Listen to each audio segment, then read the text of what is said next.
And the final speech is from Geoff Sutton. Again, you have 3 minutes, and then I'll alert you we have 30 seconds left. Thank you. The congestion charge scheme is the largest change that the council has made to Oxford for many years. Given the amount of effort, you, the council, would surely expect that everything would be done properly, every data input validated, to make sure that the Oxford strategic model, the basis for all the projections on the likely impact of the congestion charge, were as accurate as possible.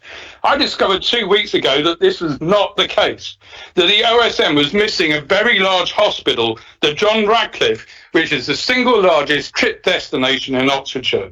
What I found was that the model was predicting only 1,000 vehicles, including buses, going in and out of the JR site daily, whereas OUH had recently reported the actual number was between 20,000 and 25,000 vehicles a day. That's a 95% difference. That's massive. Last week, I wrote to Councillor Gant advising him of my discovery, and his response in the questions today was, the model is a strategic model and therefore more reliable in terms of its forecast impacts at a strategic level and less reliable, such as on individual roads. It's my view that this statement does not stand up to close examination. In my view, it's irrational to argue that the model has strategic validity while at the same time missing the single largest strategic destination in Oxford from the underlying data. If the key strategic routes and destinations are not properly modelled, then it follows that the strategic output has little value and decisions made on that output are very likely to be wrong.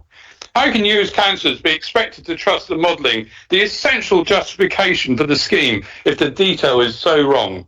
For the last 20 years, the NHS's strategy has been to focus its operations on a few sites to improve quality of care and efficiency. That's evident across Oxfordshire, where the county's healthcare is centred on the Headington hospitals within the Oxford Ring Road. As a result, the NHS has become very reliant on patients and staff travelling large distances using their cars to access vital healthcare services. However, for the last 10 years, the Highways Authority has taken the opposite approach. We want people to stay local, to walk and cycle, not use the car. These two approaches are irreconcilable.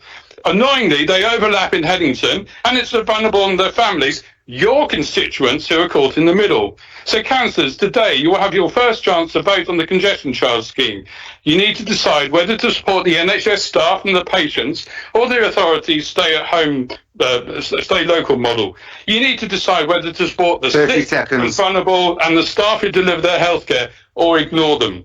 Will you put your trust in a forecasting model that the council admits has poor integrity at the detailed level? Or will you put the needs of your constituents first? Remember, in a year's time, there won't be the option of paying a congestion charge. The traffic filters are a penalty fine only scheme. That's why I'm here today, to ask you to vote to get rid of the congestion charge. Thank you. Thank you.